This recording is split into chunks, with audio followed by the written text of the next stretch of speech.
Hi. Sup, y'all? Tiff and Rach here. This is our very first ever podcast. I can't believe we're here. We're doing it. We're doing the thing that we said we were going to do. So you know what? This is us following through with our 1% better everyday motto.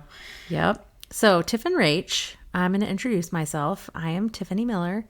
I am a practicing licensed massage therapist in Dallas, Texas. And I practice some other things too, some fascial stretch therapy. I am a student of anatomy-trained structural integration. Lots of words that you probably don't know what they mean or know anything about, and we're hoping to share about what these things mean as a part of our podcast. That was a backpack. You're welcome. Edit that out, Chris. Edit. All right. So, to continue, this is how we roll. Things roll off the sofa and we just keep on rolling. We are on Canadian summer right now. Tiffany from Texas is here at my place. I am Rachel Graham. I am here from Southern Ontario, Kitchener to be exact. And I, too, have been practicing massage therapy for 19 years now, and fascial stretch therapy, as well as student life of the ATSI program with Tom Myers. We are here together right now. Hopefully one day we will be much more together than apart in our lands. But right now, Canadian summer had to do. And we're here to tell you kind of about the ways that we want to influence how people attune. Because we've had our own stories that we'd like to kind of bring to the table for you. Yeah, and what we mean when we say attune is, how do you know yourself? How do you check in, pay attention, get in touch with yourself and what you may need as a result of said attunement? A lot of time in our practices, we experience clients coming in and saying things that you may resonate with, like, it just showed up all of a sudden. I have this pain, or I have this dysfunction, and it just started. And our bodies serve us lots of reference points, lots of yellow flags, we like to call them, before they give us that red flag of pain. And how do you become aware of these things and then use that information to better yourself and your experience? Knowing what you need when you need it. Mm-hmm. And we don't want to guard that. We have come from some pretty edit that out, Chris. Some pretty dark and dire places ourselves. That's a mixture word right there. It is. We call it the downtrodden, and we've been there, and it's been a long process for us to get to where we are now, and we'd love to make that a little more efficient for some of you folks out there who are wondering what to do for yourselves. We don't want to guard this information or keep it secret. We want to share it. Absolutely. Just in case you're wondering how we know each other, seeing as Tiffany from Dallas, Rachel from Ontario, we met at a training, and not even that long ago. 2 years? 2 years ago. We're going on a 2-year stint right now. It's almost our 2-year anniversary. Oh, hey, girl. I think we should have a steak about that. Oh, well, good thing I think we that just did. We just did twice. Multiple times. We met at fascial stretch school, which is like summer school. I call it Love and Light Camp for adults. Adults, yeah. Mm-hmm. It definitely is. Tiffany, we were in our first day of school, and we were each given these they're technically very expensive manuals when you really get down to it. And I couldn't find mine. And she was kind enough to come and help me find mine. And so we're searching. I was on the journey talking shit about some klepto. How in the fuck did someone steal this manual from you? This manual, nobody wants it. It's got your name on it. Turns out the thief was her. I was first to the scene of the crime. That's how it always goes. Yeah. She shows up to see how all of this is going to trickle down. Meanwhile, it's her watching her CSI photos. Yep, I was there. You know, I had folded the cover with her name on it and then had both of them somehow. And yeah, it was special. Tiffany was also very much in her new lands of pickleball and was looking for a possible pickle partner. I volunteered my lame-ass self. She was tribute, and I nicknamed her the dancing pickler because she did lots of leaping about on the court, which was very entertaining. Yes. And we did that, and then we really solidified our new love for one another by getting changed in the hatch of a Kia Soul in a parking lot and then going to eat ribeye steaks. And We did that. That's our love story. That's our love story for everyone who needed to know. And you all needed to know. Do you want to give a little history on your downtrodden moments? Please. We're going to dive right in. Please. If we're going to go there, we might as well. Let's do the dirty bits first, shall we? Well, seeing as I have grown up in a very, I like to call it my Clydesdale years. I'm a bit of a workhorse. Pulled a plow. No, I'm kidding. But kind of. Actually not. My family was in the restaurant industry for 60 years. I'm just going to interrupt her right quick. One time at stretch camp, a door was off its hinges. And Rachel not only recognized it early to save people from impending doom, but she knew how to fix it. She knew what to do about it. And I was like, what in the actual hell is this? Where do you get these pieces of information? And this is just one tiny example of the many times that those years and the knowledge and the randomness of it has come up. So just continue. Restaurant life. So I was highly involved simply out of, there's a lot of, I would call it familial guilt. Yeah, just deep guilt to be in a place where everybody needs to be, to work, to get together. Also was really I definitely was a people pleaser. I definitely had a lot of those angles where the guilt laid in deep. I was taught hard work from a very young age. Hashtag Recovering Pleasers Anonymous. Oh, you join. We have a card. I joke that I am now a card holder to many clubs I never wanted to belong to. And this is just one of many, is the overworked tribe. So in and amongst my years of restaurant life, I also was married, that's a past tense. And in that land, I also helped run my ex-husband's business as well. And in that, I also had my massage therapy practice. And I also had a protein bar company. And I'm not joking, I did not have enough time to sleep nor care for myself.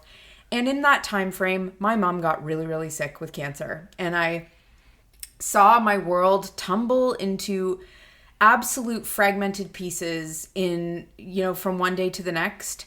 And for 18 months, I not only tried to uphold everything that I already did, but then also care for somebody I loved deeply and wanted not to suffer as much as humanly possible. So sorry for the darkness, but it just is life. She passed away 18 months later. And then, those years following, when I say sore, dysfunctional, I had the most pain I've ever had, physical pain and sickness that I ever had in my whole life in probably the following 5 years after her passing. And it was in the winter of 2019 that my husband left. And that was really with not a lot of knowledge for me. No warning. No warning. And within another 2 months of that, I broke my arm, my right arm. So that was also in the mix of that. And then the pandemic hit. So I was not only without a home, I had a broken arm. It was a real low point, to say the least, and still had many expectations to fulfill. Like trying to get myself out of a marriage and a life, grieving still losses of many things. And I can honestly say my comeback has been pretty friggin' great. And it was a decision, though, and it did not happen overnight. And I found my Tiffany in a very similar place of, we were both on a different trajectory from an upswing, but it was, I felt clandestine, to be perfectly honest. It totally was. Excuse me. Yeah. Edit that out. So my downtrodden tale of woe. I also come from the Clydesdale breed. Grew up in a large, somewhat fundamentalist, bit of a cult situation family. It had flavors of cult. This was small town Texas, homeschooled, like a little bit just weird. And there was sexual abuse in my family, and it affected myself and others, and really changed the trajectory of my young life in a way that I wouldn't really understand until I was in my latter 20s. And I remember, I think it was 2011 was a pretty dark year.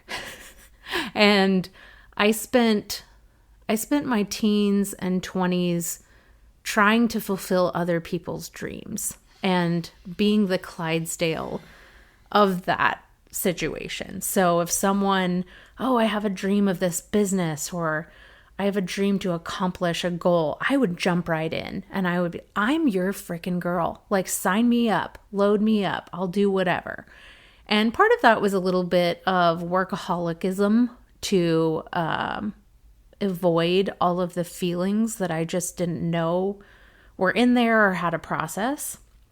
And I sort of look at it as like this building time where I was just stacking tension and trauma into my body. And it got real thick in 2011, and I had to face all of those things. And I would say it took the better part of a decade, really, to sort of peel back the layers of those effects. And I look at my life now, and my body and my family and my community, and I'm just so grateful for the changes that I've been able to make. And yes, they were choices for sure, but not everyone even gets the chance to make those choices. So a lot of gratitude there. But yeah, it was an unlayering process, and I didn't really understand how much was stored in my actual physical body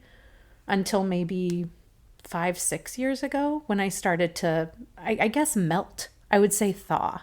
I was very dissociated from myself, and each little layer and piece that I've been able to reclaim has been just really special.